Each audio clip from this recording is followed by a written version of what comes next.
10 years ago this week, I got one of the most important lessons in my career. It came during Brexit. Now, if you're watching this in 2026, Brexit probably feels like ancient history. But back on June 24th, 2016, it was very different. The UK had just voted to leave the European Union.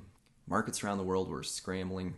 The S&P fell 5%, European stocks a lot more in the double digits, and the UK's domestically focused FTSE 250 dropped over 12%. The news headlines were screaming. Investors were nervous. I was terrified. Not because I thought the financial system was ending, but because I was a relatively young advisor and clients were calling me up with a simple question. What should we do? The problem is I knew the answer, the textbook answer at least.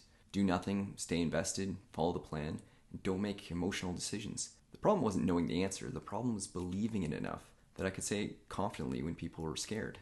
I remember feeling completely unprepared. My voice was probably cracking, heart racing, thinking, what if they're right? What if I'm wrong? What if they fire me? So I did what most young advisors do. I looked for guidance. And that's when I received probably the worst career advice I'd ever been given.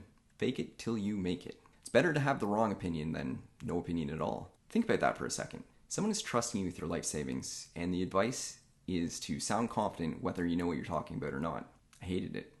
It didn't sit right with me. So after work that night, I went home and fired up YouTube and I put in 2 words. Behavioral finance. It's the field of study around how people make decisions with their money. The video I found was a TED Talk by Daniel Crosby, and for the next hour my understanding of investing completely changed. What Crosby explained was that successful investing isn't difficult because of the math, it's difficult because we're human. When the markets fall, our brains scream, do something. When everyone else is panicking, our instincts tell us to panic too. When uncertainty rises, we crave certainty, even if the certainty is fake, especially if the certainty is fake, because fake certainty feels a lot better than honest uncertainty. And that's when it hit me. The real job wasn't predicting markets. The real job was helping people make good decisions when emotions were trying to convince them to make bad ones. That realization changed everything for me. And years later, I realized something. Brexit really wasn't the story. Brexit was just the latest version of a story that keeps repeating. Brexit was what I would call an unknown. The polls didn't see it coming, the experts didn't see it coming, the markets didn't see it coming. And that's the thing about unknowns. They don't send invitations, they don't advertise, they just show up. But when we zoom out, Brexit-type events happen all the time.